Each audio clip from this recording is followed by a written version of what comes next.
Hello दोस्तों, यदि आप चाहते हैं कि आपके खाद्य पदार्थ बॉडी में ज़्यादा हेल्दी बिहेव करें तो आपको इंसुलिन इंडेक्स के बारे में जानना ज़रूरी है।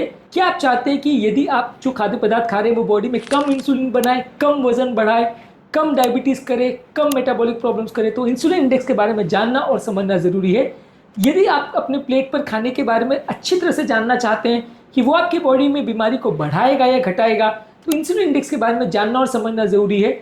ये स्वस्थ जीवन के प्रति आपके रास्ते में एक इंपॉर्टेंट माइलस्टोन है। इसके बारे में जानना और समझना आपके खाने के बारे में अंडरस्टैंडिंग को इम्प्रूव करेगा और आपको ये जानने में मदद करेगा कि ये पर्टिकुलर डिश जो आप खा रहे हैं, जो आपकी पसंदीदा डिश है, वो आपके शरीर को ज़्यादा स्वस्थ बनाएगी या अस्वस्थ। आज हम बात करेंगे कौन कौन से खाद्य पदार्थों का इंसुलिन इंडेक्स ज़्यादा है या कम है, इंसुलिन इंडेक्स क्या होता है, इस पर एक अलग वीडियो में हमने बात करी है।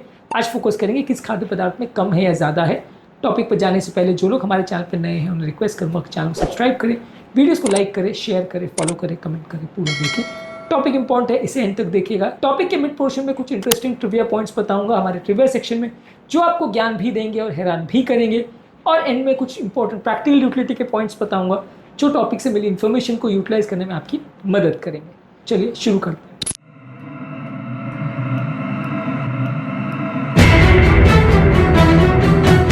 इंसुलिन इंडेक्स का बेसिकली मतलब ये है कि किसी खाद्य पदार्थ को जब हम खाते हैं तो वो बॉडी में कितना इंसुलिन बनाता है। जितना ज़्यादा कोई खाद्य पदार्थ इंसुलिन बनाएगा उतना वो खाद्य पदार्थ जो है बॉडी को ज़्यादा नुकसान करेगा, उतना डायबिटीज़ ज़्यादा करेगा, मेटाबॉलिक प्रॉब्लम ज़्यादा करेगा, वजन कम करना वो और ज़्यादा मुश्किल करेगा। तो वो खाद्य पदार्थ जो ज़्यादा इंसुलिन बनाते हैं वो बॉडी के लिए ज़्यादा नुकसानदायक है। ग्लाइसेमिक इंडेक्स और इंसुलिन इंडेक्स में कुछ सिमिलैरिटी है, कुछ डिफरेंस है। ग्लाइसेमिक इंडेक्स में बेसिकली बॉडी में खाद्य पदार्थ में कितना शुगर बढ़ता है या ग्लूकोज बढ़ता है, वहाँ ये मेजर करते हैं।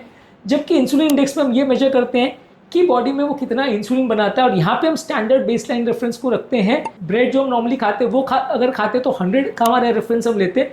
उससे बॉडी में इंसुलिन ज़्यादा बनता है या कम बनता है अलग अलग खाद्य पदार्थ में, वो हम यहाँ पर मेजर करते हैं। कुछ एग्जाम्पल्स दूंगा ताकि आपको अवेयरनेस बन जाए और थोड़ा सा बाद में इसके बारे में प्रैक्टिकल यूटिलिटी के पॉइंट्स पर बात करेंगे।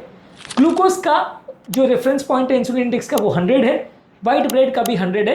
पोटैटोज का 121 है, यानी पोटैटोज बॉडी के अंदर जाके और ज़्यादा इंसुलिन बनाता है ब्रेड से भी और ग्लूकोज से भी। तो इसका मतलब ये ग्लूकोज से भी ज़्यादा इंसुलिन बनाता है, ये और ज़्यादा नुकसानदायक होता है। हालांकि इसका ग्लाइसेमिक इंडेक्स जो है वो ग्लूकोज से कम है लेकिन इंसुलिन इंडेक्स ज़्यादा है। तो यहाँ पे एक और पैरामीटर हमको मिल जाता है समझने के लिए कि बॉडी में वो जाके वजन कितना बढ़ाएगा। तो ग्लूकोज के कंपैरिजन में भी ये वजन ज़्यादा बढ़ा सकता है क्योंकि इंसुलिन ज़्यादा बनाता है। व्हाइट राइस का 79 है, पास्ता का कम है 42-60 व्हाइट, एप्पल का 59 है, बनाना का 81 है, ऑरेंज का 60 है। फ्रूट्स का कंपेरेटिवली कम होता है क्योंकि हालांकि वो मीठे होते हैं पर उसमें जो फाइबर होता है वो जल्दी उसको रिलीज होने नहीं देता, इसकी वजह से बॉडी का इंसुलिन इतना नहीं बनता। आइसक्रीम लो फैट अगर लेते हैं तो 89 है, दही का काफ़ी ज़्यादा है। लो फैट योगर्ट अगर लेते तो 115 है, यानी लो फैट योगर्ट अगर हम लेते हैं तो वो इंसुलिन ज़्यादा बढ़ा सकता है। हालांकि इसका ये मतलब नहीं है कि दही बहुत ख़राब है, लेकिन दही कंपैरेटिवली ध्यान रखने की ज़रूरत है कि वो इंसुलिन प्रोडक्शन बढ़ा सकता है। स्किम मिल्क का 60 है, चीज़ का 45 है, अंडे का काफ़ी अच्छा है 31 है, वन ऑफ द लोएस्ट है। तो इसका मतलब अंडा इंसुलिन प्रोडक्शन बहुत कम करता है, यानी इसको खाने के बाद आपको भूख काफ़ी कम लगेगी और ये आपका वजन सबसे कम बढ़ाएगा। बीफ का 51 है, फिश का 59 है, चिकन ब्रेस्ट लीन अगर लेते हैं तो 49 है, दालों का 58 है, बीन्स का काफ़ी ज़्यादा है। बेक्ड बीन्स जो रहते हैं जो काफ़ी कॉन्टिनेंटल ब्रेकफास्ट पे काफ़ी बार सर्व होता है उसका 120 है, तो ये इंसुलिन प्रोडक्शन बढ़ा रहा है। एक चीज़ ध्यान रखने की ज़रूरत है कि अमीनो एसिड भी बॉडी में अगर जाते हैं, प्रोटीन भी जाते हैं तो भी इंसुलिन प्रोडक्शन बढ़ा सकते हैं। इसलिए ये सिर्फ कार्बोहाइड्रेट का मेजरमेंट नहीं है। फैट यूजली बिल्कुल नहीं बढ़ाते, लेकिन प्रोटीन्स भी और कार्बोहाइड्रेट दोनों हमारे इंसुलिन लेवल को बढ़ा सकते हैं। इसलिए यहाँ पे ये 100% करेक्ट है और वो खुद फूड प्रोडक्ट हमारे लिए बहुत बुरा है ऐसा नहीं है। लेकिन हाँ ये है कि इसको ग्लाइसेमिक इंडेक्स के साथ में अगर यूटिलाइज करें तो हम जज कर सकते हैं कि कौन सा खाद्य पदार्थ हमारे लिए कम अच्छा है, कौन सा ज़्यादा।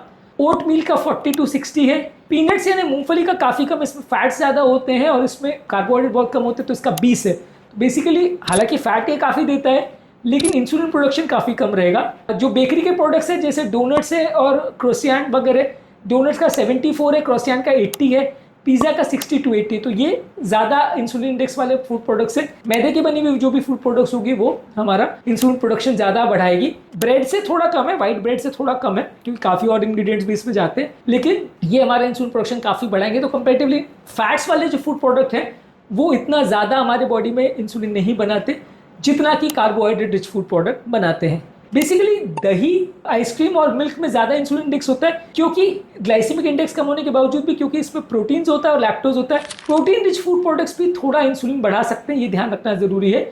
बहुत ज़्यादा प्रोटीन रिच फूड प्रोडक्ट जैसे मीट और अंडे, वो इंसुलिन उतना ज़्यादा नहीं बढ़ाते। फैट रिच प्रोडक्ट्स ज़्यादातर इनका बहुत ही लो इंसुलिन रिस्पॉन्स होता है, तो ये कंपैरेटिवली इंसुलिन के हिसाब से सबसे अच्छे फूड प्रोडक्ट हैं। ट्रिविया सेक्शन में कुछ शॉर्ट पॉइंट्स पर बात करेंगे, जहां पर को ज्ञान भी देंगे और हैरान भी करेंगे। बेसिकली इंसुलिन इंडेक्स का ग्लाइसेमिक इंडेक्स के साथ में यूज करने के लिए इसको डेवलप किया गया था 1980 में साइंटिस्टों द्वारा। और बेसिकली ये बॉडी में खाद्य पदार्थ कितना ज़्यादा इंसुलिन बना है, शुगर लेवल्स कितना बढ़ाते हैं, उसके बदले हम यहाँ पे इंसुलिन लेवल्स को जज करते हैं। ये समझने के लिए इसको डेवलप किया गया था 1980 में। हालांकि ये बहुत ज़्यादा यूज़ नहीं होता, लेकिन ये भी काफ़ी यूज़फुल है। और मोटापे को यदि हम मेजर करते हैं या मोटापा कौन सा खाद्य पदार्थ बढ़ाता है, तो वहाँ पर इंसुलिन का काफ़ी रोल होता है। जो खाद्य पदार्थ जितना ज़्यादा इंसुलिन बनाएगा, उतना ज़्यादा कंपेरेटिवली वो उसका इंसुलिन इंडेक्स ज़्यादा होगा। जो खाद्य पदार्थों में फाइबर बहुत ज़्यादा है, जैसे फल और सब्जियां, वो उसके लिए इंसुलिन इंडेक्स को कम करती हैं। तो अगर हाई फाइबर वाले फूड प्रोडक्ट्स को आप ज़्यादा खाते हो, तो उनका इंसुलिन इंडेक्स कंपेरेटिवली बेटर रहेगा और वो हमारे लिए ज़्यादा अच्छी रहेगी। अलग अलग तरीक़ों से खाद्य पदार्थों को हम पकाते हैं, तो उसमें इंसुलिन इंडेक्स में फ़र्क आ सकता है। जैसे अगर हम आलू को उबालते हैं, तो उसका इंसुलिन इंडेक्स ज़्यादा है रोस्टेड आलू के कंपैरिजन में। यानी कि इंसुलिन की अगर सिर्फ बात करें, तो उबला हुआ आलू रोस्टेड आलू से ज़्यादा इंसुलिन बनाता है। तो खाने के बनाने के तरीके से भी डिसाइड होता है कि उसका इंसुलिन इंडेक्स कितना होगा। इसके अलावा मोनो अनसैचुरेटेड फैट्स जो है वो कंपैरेटिवली इंसुलिन इंडेक्स को कम करते हैं। जैसे ऑलिव ऑयल और नट्स है, इनका कंपैरेटिवली इंसुलिन रिस्पॉन्स काफ़ी कम होता है। तो ये खाद्य पदार्थ जिसमें भी जाएगा वो कंपैरेटिवली इंसुलिन कम करेगा। वैसे तो ज़्यादातर फल का इंसुलिन इंडेक्स कम रहता है। इन केले और अंगूर पे कंपैरेटिवली फाइबर कम और ग्लूकोज ज़्यादा होता है, तो ये हमारे इंसुलिन इंडेक्स को ज़्यादा बढ़ा सकते हैं। तो ये इंसुलिन इंडेक्स के हिसाब से देखा जाए तो कम अच्छे फ्रूट्स माने जाएंगे। बेसिकली अगर आपको डायबिटीज़ का प्रॉब्लम है, पॉलिसिस्टिक ओवेरियन डिजीज़ है, वजन ज़्यादा है, मेटाबॉलिक सिंड्रोम है, तो आपको ऐसे खाद्य पदार्थों को चूज़ करना चाहिए जिसमें इंसुलिन प्रोडक्शन कम हो। बेसिकली अगर आपको डायबिटीज़ का बेटर कंट्रोल चाहिए, तो डायबिटीज़ जो है इंसुलिन एक्सेस की प्रॉब्लम है। जितना ज़्यादा बॉडी में इंसुलिन बनेगा, उतना ज़्यादा आपका डायबिटीज़ बिगड़ेगा। तो आपको ध्यान रखने की ज़रूरत है कि जो खाद्य पदार्थ इंसुलिन ज़्यादा बना रहे, उनको आपको अवॉइड करना है डायबिटीज़ की बीमारी में। सेम मोटापे में भी है, क्योंकि मोटापे में भी सबसे बड़ा दुश्मन जो है वो इंसुलिन है। यदि आपको मोटापा कम करना है, तो वहाँ पे भी आपको इंसुलिन पे वर्क करना पड़ेगा। यदि आपको सुस्ती और कमज़ोरी की प्रॉब्लम है और आपको बहुत ज़्यादा फटीग और सुस्ती रहता है, तो भी आपको कोशिश करना है कि ऐसे खाद्य पदार्थों को चूज़ करें जिनका इंसुलिन इंडेक्स कम है। तो यदि आप इंसुलिन इंडेक्स के बारे में जानते हैं और इस कॉन्सेप्ट को अगर आप समझ सकते हैं, तो ग्लाइसेमिक इंडेक्स के साथ इसको यूज़ करें, तभी आप ओवरऑल एक अच्छे फूड प्रोडक्ट को सिलेक्ट कर सकेंगे, अपनी डाइट को ज़्यादा हेल्दी और ज़्यादा बेटर बना सकेंगे, बहुत सारे मेटाबॉलिक प्रॉब्लम से खुद को बचा सकेंगे। यदि आप इस वीडियो से कुछ नया सीख पाए, तो फ्रेंड्स और रिलेटिव्स के साथ इसको ज़रूर शेयर करें।